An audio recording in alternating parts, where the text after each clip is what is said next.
The story I'm going to relate to you today is one of those stories which, when I looked into the details, greatly disturbed me.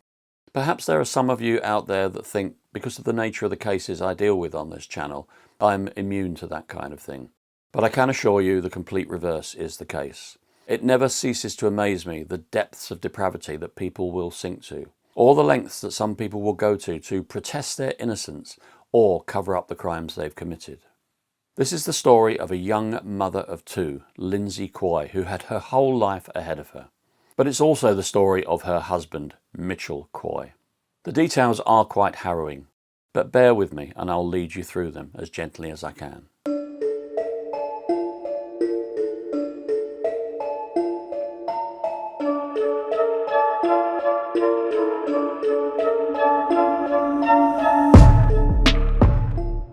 We're going back to the mid-1990s and the place is Southport, Merseyside. Lynsey Quy, or as she was known then before her marriage, Lynsey Wilson, was a 17-year-old, vibrant, vivacious young lady. She was well liked by all of her friends and all of the people in the local area. She was also much loved by members of her family. That's her father Peter, her mother Linda, brothers Philip and Peter, and her sister Paula. She was well known for her radiant smile and her kindness to all of those around her. But in terms of relationships, she was perhaps a little naive and inexperienced.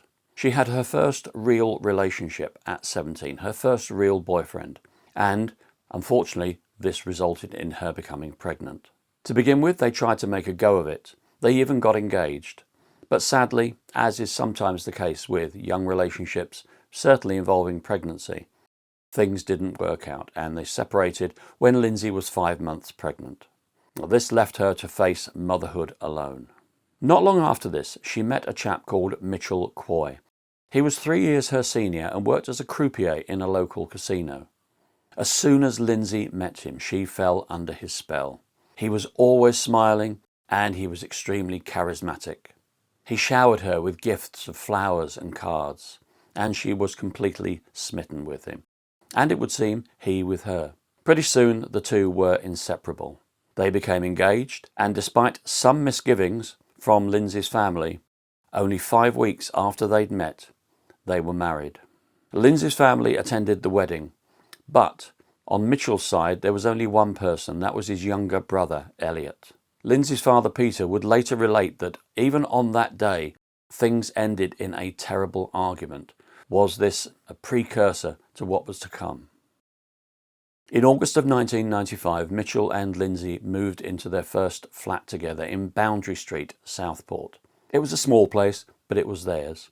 At the time, Lynsey was happy. Mitchell was making all the right noises. Despite the fact she was carrying another man's child, he said that he would be a father to that child and that he would look after both of them. However, when Lynsey's daughter, Robin, was born, things started to fall apart. To outsiders, Mitchell Quy seemed like a great guy, always smiling, always happy, but behind closed doors there was another side to him. Despite Mitchell Quy outwardly lovely demeanour, he had a temper on him, and after the child was born, he started to abuse Lynsey, both verbally and physically. He used to hit her on a regular basis. This started to take its toll on Lynsey, and she would tell her sister that she wanted Mitchell out of the house. Her sister remonstrated with her and said, perhaps you should just give the marriage a go. But Lynsey said, you just don't realise what it's like. He hits me all the time. 1 year after her daughter Robin was born, Lynsey found out she was pregnant again, this time with Mitchell's baby. She again spoke to her sister and said she had grave misgivings about bringing another child into this world, particularly in terms of the abusive nature of the relationship she had with Mitchell. Eventually, she said she was going to seek an abortion, and this she did, initially without Mitchell's knowledge. Of course, Mitchell eventually found out what had happened, and he was totally enraged. This woman that he thought was his loving wife had gone ahead and had an abortion of his child without his knowledge and without consulting him. The beatings started again and escalated. As the abuse escalated, it got to the stage where Lynsey could take no more, and she took out an injunction against Mitchell. After just 1 year of marriage, at Christmas 1996, he walked out and left Lynsey to face Christmas alone. Now, during this separation, it became well known that Mitchell really was going for any woman he could lay his hands on. He would later say, in fact, it was recorded on a TV program, that if someone laid it on a plate for him, he was just going to take it. But he agreed that he wasn't exactly celibate during the separation.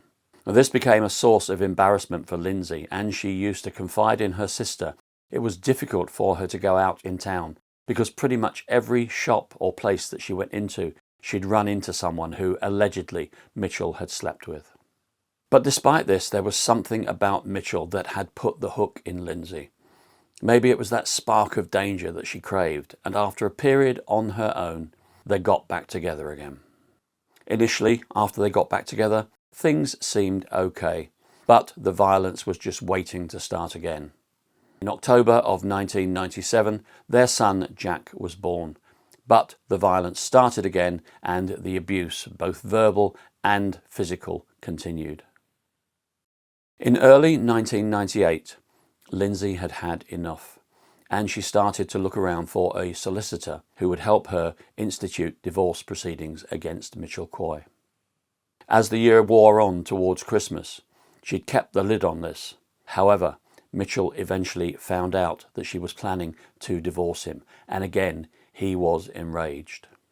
If we fast forward now to Christmas 1998, something terrible and incomprehensible happened.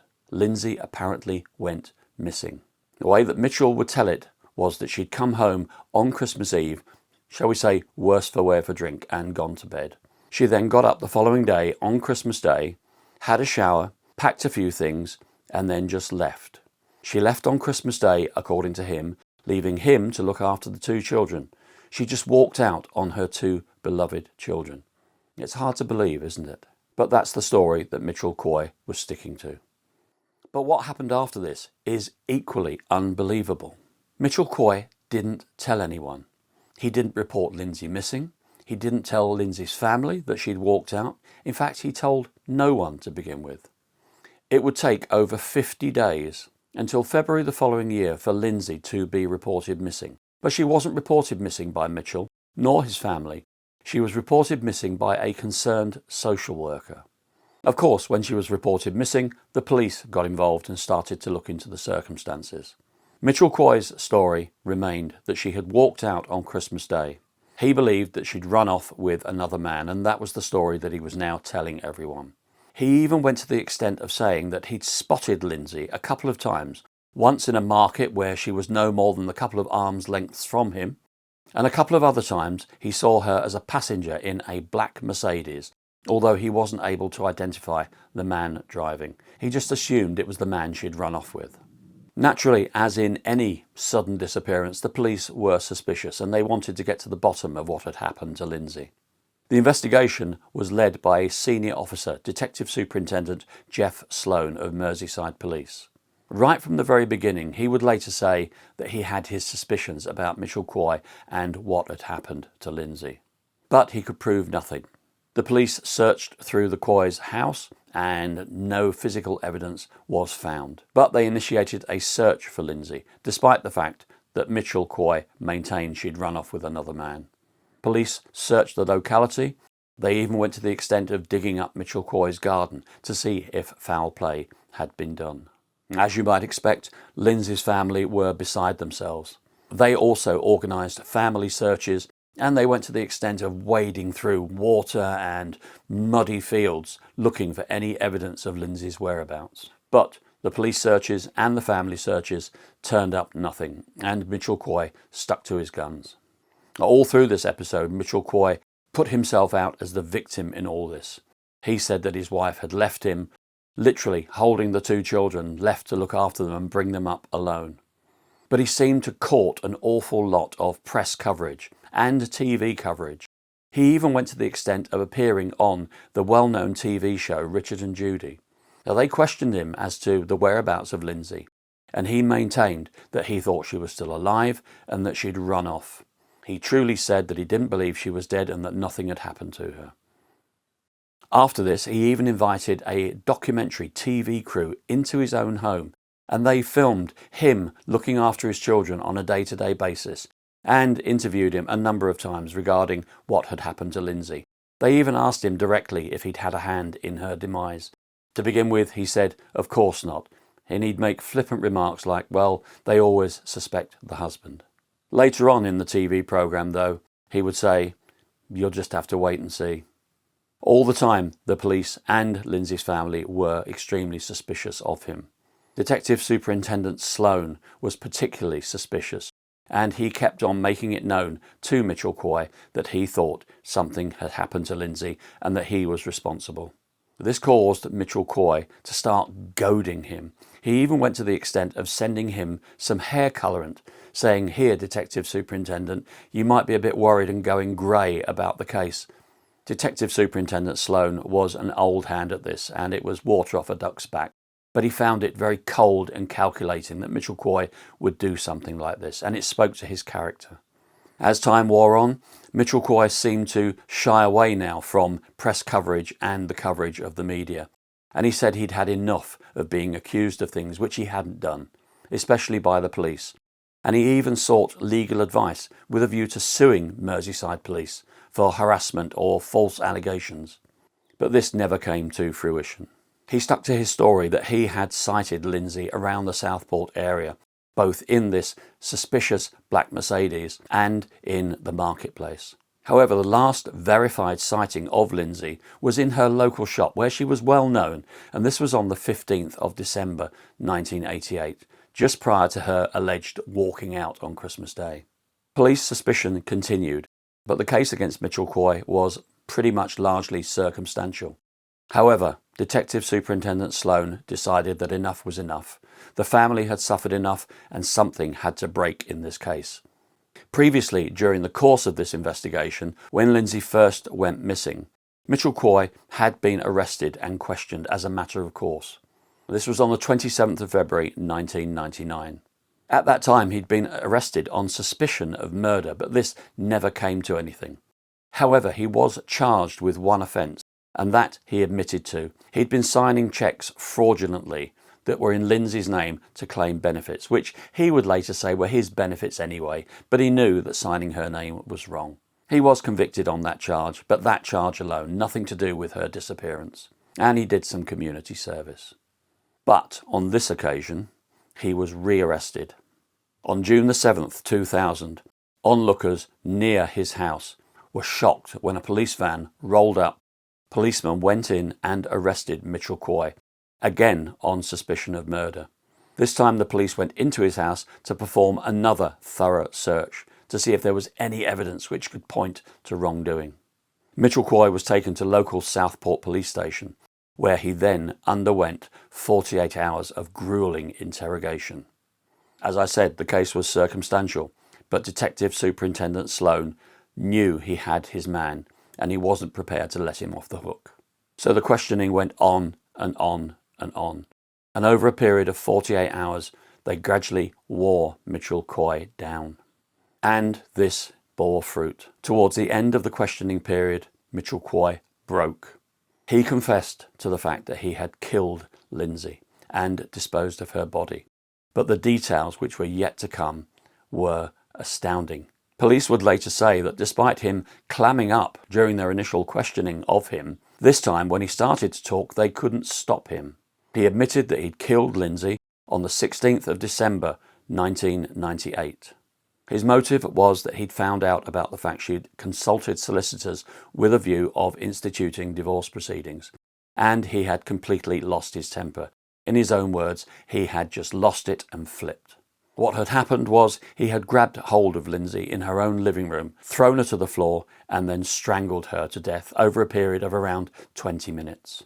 He then took her body upstairs into their bedroom and went to the extent of blocking the gaps under the doors with towels so that the children would not smell any smells coming from a body which was about to start decaying.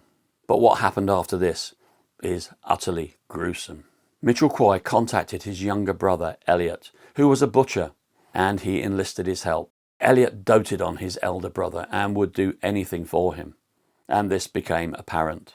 Elliot came around, and with Mitchell, they put Lynsey's body in the bathtub and using power tools, they dismembered her. They cut off both of her legs, they cut off her head, and they cut off her hands. These smaller body parts they wrapped in cloth and then placed in plastic bags and taped them up. This left one major body part, which was the torso. This major body part they took out and they disposed of near the local amusement park in Southport. They also disposed of the legs in similar fashion. But the next bit's really grim. Her head and her hands they bagged up and they put out for the bin men. So Lynsey's head and hands literally went to landfill. And after he had confessed, Mitchell Quy agreed with police that he would take them to the resting places of Lynsey's limbs and her torso. Even at this stage, he was courting press attention. They went in convoy to the local amusement park, which is where her torso had been hidden. He's on film as smiling at the press all through the proceedings. This is a man who just confessed to the gruesome murder and dismemberment of his own wife. He was then seen to point out an area for the police to search in, where he said that they had stashed Lynsey's carcass, as he put it, not her torso, her carcass. And he also directed them to the place where her legs had been secreted. But he said that her head and her hands had effectively been put out with the trash, and they would subsequently never be found. Most of Lynsey's body parts, apart from her head and hands, were recovered, and this gave some solace to her family. They were at least able to bury part of Lynsey and put small memorials in the places where her body parts had been dumped. Mitchell Quy subsequently was sent to trial, and he was convicted of Lynsey's murder and sentenced to life imprisonment. He was told that he would serve a minimum of 17 years before he could be eligible for parole. His brother, Elliot, who had helped out because he doted on his brother and would do anything for him, was sentenced to 7 years for aiding and abetting Mitchell Quy in the disposal of Lynsey's body. So eventually the truth had come out, and this both surprised and shocked a lot of people. Because of his protestations, a lot of people in the local town had even begun to believe that Mitchell Quy was innocent and that something completely innocent had happened to Lynsey. She had run off with this other man. And throughout this, Mitchell was supported by his long-term old friend Mark Lowe, who I can only think must have been completely shocked when the truth did come out. After 17 years in prison, Mitchell Quy did become eligible for parole, and as far as I can gather, he has applied for parole on a number of occasions, and this has been refused each time. He has been deemed, despite taking part in rehabilitation projects in the prison, to be still a danger to the public, and he's even been refused a place at an open prison because he is seen as too much of a risk. But at least at the end of this macabre tale, Lynsey's family do have some measure of closure, although nothing could ever bring Lynsey back. But the sad tale doesn't end there. Lynsey's family were yet to be dealt another blow. Her young brother, Peter, kept on saying to his family that he was sinking into depression and that life wasn't worth living without his sister Lynsey around. That this depression went lower and lower and lower until one day, aged 24, he took his own life. This must have been particularly tough on all the members of his family, but especially his father, also called Peter, who walked into the family home on that day to find his son, Peter, hanging from a jiu-jitsu belt from one of the rafters in the loft. One can't imagine what went through that poor man's mind, having lost his daughter and now his son. But let's not forget, the other family was affected as well. Elliot Quy, although he committed a terrible crime in aiding and abetting his brother, was also lost to his family. It just goes to show the extent of the influence that the charismatic Mitchell Quy had over people. But at least he's now behind bars and hopefully will stay there for a very long time. And on that note, I'll ask you to stay curious and stay safe, and I'll thank you for watching.